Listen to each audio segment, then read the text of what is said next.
우리 사랑하는 세종행복교회 성도님들, 한 주간 주 은혜 가운데 평안히 거하시다가 주님을 만나는 기쁨을 기다리다 못해 하나님의 전에 오를 수 있도록 인도하신 주님의 은혜에 진심으로 감사를 드립니다.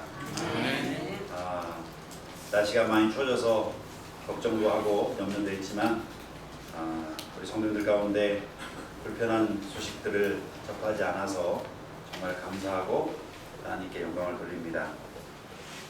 하나님 말씀 요한복음 8장 29절의 말씀을 좀 먼저 보겠습니다. 요한복음 8장 29절입니다.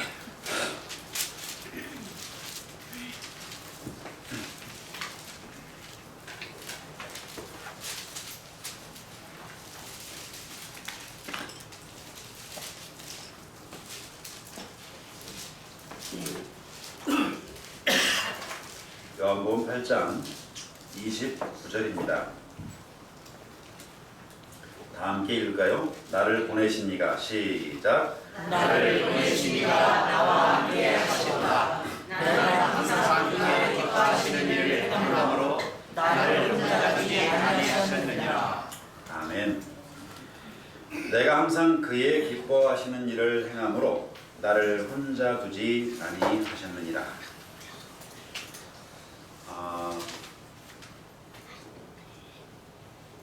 1년여 동안 우리 세종행복교회를 출석하면서 저는 많은 행복을 느꼈습니다. 교회 이름이 행복이라서가 아니라 우리 사랑하는 성도님들을 만나고 또 성도님들이 어떤 모습으로 오늘은 교회에 출석하실까 기대도 되고, 또 오늘은 몇 분이 이 성전에서 하나님께 함께 예배드릴 수 있을까 기대도 되고, 다양한 기대감 때문에 오늘은 또 어떤 분이 새롭게 또 교회에 출석하실까, 그 다양한 생각들이 저를 사실은 되게 행복하게 했습니다. 어느 교회에 가서 주말 부흥회를 하고 어느 교회에 가서 사경회를 하는 것, 그거보다도 더 행복한 것은 세종행복교회에 대한 기대가 아직도 그 기대가 끊이지 않고 있다고 하는 것입니다. 떠나는 마당에 자기가 기대를 해봐야 얼마나 기대하겠는가, 그렇게 생각하실 분이 있을지 모르겠습니다만은 저는 세종행복교회에 대한 기대가 아직도 큽니다. 무한한 교회입니다. 충청 앞에서 제일 발전, 부흥, 변화에 대한 기대를 가장 크게 가질 수 있는 교회가 저는 세종행복교회라고 저는 믿습니다. 나는 비록 구식이라도, 나는 비록 옛날 신앙을 가졌다 할지라도 새로운 신앙을 도전하고 새로운 신앙에 가까이 오고자 열심을 내는 사람들이 제일 많은 곳이 세종입니다. 그러니 저는 이 세종행복교회가 정말 잘 될 것입니다. 저는 믿습니다.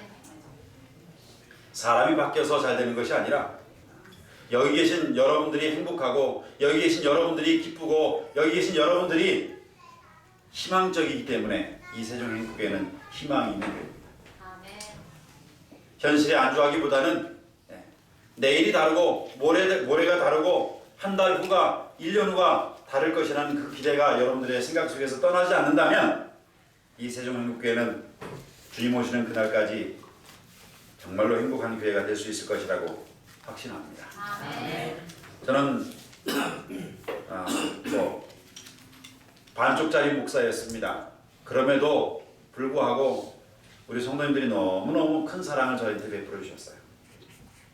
제가 정말 몸둘 바를 모를 정도로 송구스러울 정도로 사랑해 주시고 아껴주신 것이 저에게는 평생 잊지 못할 감동의 시간이었다라고 하는 생각을 어제 저녁에 혼자 해보게 되었습니다. 어제 저녁에 살렘동산에서 지금 대륙선교회, 그죠? 대륙선교회에서 주최하는 선교대회가 있습니다. 그 선교대회가 지금 개최되고 있는데 외방에 나가서 선교하는 사람들이 그 대륙선교회 안에 한 70여 명의 선교사들이 있습니다. 중동지방을 비롯해서 동남아, 심지어는 그 오스트레일리아 이르기까지, 호주 이르기까지, 그 사람들이 다 간증하는 모습을 좀 듣고 싶었지만 오늘 시간이 있어서 제가 거기에 머무르지 못하고 왔습니다. 잠깐 한 2시간, 3시간 참여하던 시간이었음에도 불구하고 저는 참 감동을 받았습니다. 무엇 때문에 감동을 받았는가 하면 그들이 젊은 청년들이 자기의 직업을 포기하고 선교 일선에 동참해서 선교사로서 헌신하는 모습을 보면서 야, 우리 아이들도 저렇게 했으면 참 좋겠다. 그래서 갔다 와서 아이들이 안 자고 있길래 11시 반에 제가 집에 도착했습니다. 안 자고 있길래 야, 너희들도 좀 선교사 하면 안 되겠니? 그랬더니 아무 소리 안 해요. 기대를 하는데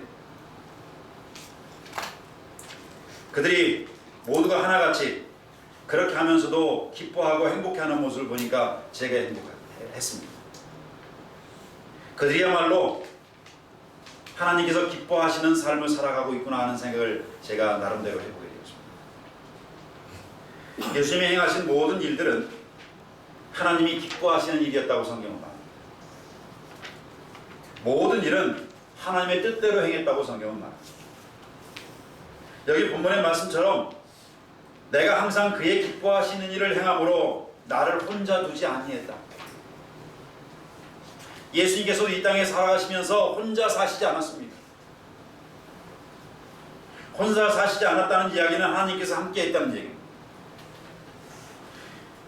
그가 항상 기뻐하는 일을 행함으로 하나님께서 그와 함께 했다라고 성경은 말합니다. 예수님은 침례 받을 때부터 하나님의 기쁨의 주제였습니다. 마태복음 4장 16절에 보면 침례를 받을 때에 이는 내 사랑하는 아들이요 내 기뻐하는 자였다. 침례를 받는 순간부터 예수님은 하나님의 기뻐함을 받는 존재였습니다. 그래서였을까요? 하나님은 언제나 예수님의 기도에 응답해 주시는 분이었습니다. 요한복음 11장 42절에 항상 내 말을 들으시는 줄을 내가 알고 있습니다 라고 주님은 말씀합니다. 사도행전 10장 38절에 하나님이 나사렛 예수에게 성령과 능력을 기름 붓듯 하셨음에 그가 두루 다니며 선한 일을 행하시고 마귀에게 눌린 모든 사람을 고치셨으니 이는 하나님이 함께 하셨습니다. 예수님이 기적과 같은 일들을 베풀고 그러한 기적으로 사람들을 감동시키고 많은 사람들에게 은혜를 베푸는 모든 것들이 누가 함께 하셨기 때문에 하나님이 함께 하셨기 때문에 어떻게 이러한 일들이 가능했을까? 하나님의 뜻 앞에서 자신의 의지를 내려놓고 자신의 의지를 굴복시키는 예수님이었기 때문에 가능했습니다. 내가 충분히 할 수 있어 내 능력으로 가능하다는 자신감보다는 아버지여 할 수만 있거든 이 잔을 내게서 옮겨달라고 기도했던 나의 원대로 마옵시고 아버지의 원대로 되기를 원한다고 기도했던 그 주님의 모습을 바라보면 돌다리도 어떻게 하고 건너가는 심령이요? 두드리고 건너가는 심령으로 예수님은 사셨습니다. 이 교회 안에서도 마찬가지입니다. 하나님의 일을 하고 하나님을 믿는 믿음 안에 살아가는 저와 여러분들도 저와 여러분들의 믿음에 자신을 갖는 것은 대단히 중요합니다. 그러나 그 믿음에 자신을 갖는 것보다도 더 또 한 가지 생각할 한 가지가 있다면 나의 믿음을 말씀을 통하여 성도의 교제를 통하여 예배를 통하여 확인하고 체크하고 그리고 실행하는 우리의 연습이 필요한 것입니다. 내가 가지고 있는 확신도 성도의 교제를 통해서 점검하고 하나님 말씀을 통해서 확인하고 그리고 표현하는 믿음의 표현이 진실된 정말로 아름다운 모습이 아닐까 하는 생각을 해봅니다. 예수님의 모든 일생의 사역은 아버지를 영화롭게 하는 것이었습니다. 요한복음 17장 4절과 5절에 보면 아버지를 이 세상에서 영원롭게 하였사오니 아버지여 창세전엔 내가 아버지와 함께 가졌던 영화로서 지금도 아버지와 함께 나를 영화롭게 하옵소서. 요한복음 4장 34절에 보면 예수께서 이르시되 나의 양식은 나를 보내신 이의 뜻을 행하며 그의 일을 온전히 이루는 것이다. 오늘 우리도 예수님처럼 하나님의 뜻대로 우리 주님을 기쁘시게 하는 삶을 살아가는 우리 믿음의 세종 성도들이 되길 간절히 바랍니다. 아멘. 그렇게 할 때 주님이 우리들을 혼자 두지 않겠다고 말씀합니다. 그런 거룩한 욕망이 하나님의 사람들에게 여전히 함께하는 축복이 될 것입니다. 하나님이 기뻐하시는 일, 과연 어떤 일일까? 사도 바울은 오늘 성경 여러 곳에서 하나님이 기뻐하시는 일이 무엇인지를 우리에게 표현해 주고 있는데 그 성경절을 다 찾을 수는 없고요. 그래도 제가 화면에 성경절을 띄우던 습관과는 달리 오늘은 제가 성경절을 찾겠습니다. 자, 여기 백장로님 반에는 에베소 5장 10절을 찾아주시고요. 백장로님 뒤쪽에 테이블은 에베소 5장 17절을 찾아주시고요. 요 가운데 줄은 로마서 12장 1절 2절을 찾아주시고요. 오른쪽에 앞쪽은 고린도후서 5장 9절을 찾아주시고요. 오른쪽에 뒤편 테이블은 히브리서 11장 6절을 찾아주시기 바랍니다. 찾으셨나요? 예, 다 찾으셨습니다. 자, 우리 백장로님부터 읽으실 때 공통되는 단어가 그 표현이 있습니다. 한번 좀 눈여겨가 아니라 귀를 쫑긋 세우시고 들어보시기 바랍니다. 에베소 5장 10절. 주를 기쁘시게 할 것이 무엇인가 시험하여 자, 다 같이 읽으실 줄 알았더니 백장로님이 대표가 됐네요. 자, 됐습니다. 5장 17절 디테이블이요. 그러므로 시작. 너도 어디서는 자가 되지 말고 오직 주의 뜻이 무엇인가 이해하라. 예. 로마서 12장 1절과 2절이요. 가운데 줄 시작. 그러므로 형제들아 내가 하나님의 모든 찬양하시고 너희 몸을 하나님이 기뻐하시는 거룩한 사람에게서 드리라. 예, 거기까지만 읽겠습니다. 자, 고린도후서 5장 9절이요. 시작. 그런즉 우리는 뭐하든지 떠나든지 주를 기쁘시게 하는 자 되기를 힘쓰노라. 아멘. 자, 마지막으로 11장 6절에 히브리서 시작. 믿음이 없이는 하나님을 무시하게 하니 하나님께 나아가는 자는 반드시 그가 가진 것과 또한 그가 자기를 택한 자들에게 사람 주심이심을 믿어야 할지니라. 예. 지금 읽은 5절의 성경절 속에 공통적으로 등장하는 한 단어가 있습니다. 뭐죠? 하나님을 기쁘시게 기쁘시게 하는 것입니다. 어떻게 하면 그러면 우리가 기쁘시게 하는 삶을 살 수 있을까? 첫째, 하나님이 기뻐하시는 일은 믿음의 사람이 되는 것입니다. 세종행복의 성도 여러분들이시여, 믿음의 성도들이 되길 간절히 바랍니다. 어떤 상황 속에서도 여러분들의 믿음이 우선이고 중심이 되길 간절히 바랍니다. 믿음이 없이는 하나님을 기쁘시게 하지 못하나니.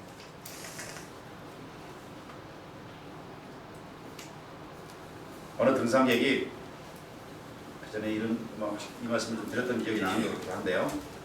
산길을 올라가려고 하다가 절벽에서 실족해서 낭떠러지로 굴러 떨어지면서 용케 절벽 한쪽에 나무 등걸을 움켜쥐게 되었습니다. 다급해진 이 사람은 간절히 기도합니다. 하나님께 살려달라고. 살려만 주시면 내가 정직하게 살고 이름대로 살겠다. 즉시 응답이 왔습니다. 하나님이 이렇게 말씀합니다. 살고 싶으면 잡고 있는 오른손을 놓거라. 오른손을 대뜸 놨습니다. 그랬더니 바로 또 음성이 돌려옵니다. 살고 싶으면 내 마주 잡은 왼손도 놓거라. 한 손을 놓을 때는 의심이 없었는데 막상 두 손을 다 놓으려니까 의심이 생겨요? 안 생겨요? 뭐 하라는 얘기예요? 죽으라는 얘기예요. 그는 다시 그 소리에 양손을 다 움켜쥐고 아이고 하나님 딴 사람 없습니까? 여기 하나님 말고 딴 사람 없습니까? 살려주십시오.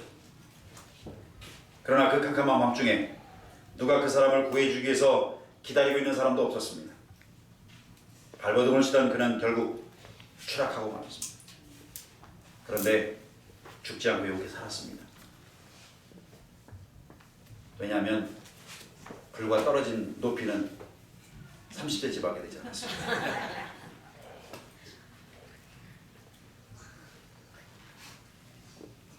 믿음의 진수는, 믿음의 진짜 믿음은 자기 부정입니다. 항복입니다. 초기의 제자들이 그 항복에 실패했고 자기 부정에 초기의 제자들이 실패했습니다. 게네사렛 호숫가에서 광풍이 불 때에 제자들은 여전히 자신의 경험을 의지하고 자신의 능력을 의지했습니다. 잠에서 깨어나신 예수님은 제자들을 엄히 책망했죠. 뭐라고요? 너희가 어찌하여 뭐가 없느냐고요? 믿음이 없느냐. 제자들은 그날 저녁 고난을 피할 수 있는 두 가지 비결이 있었습니다. 그 두 가지 비결은 예수님을 좀 일찍 깨우든지 아니면 예수님과 함께 고물에 내려가서 잤으면 됐습니다.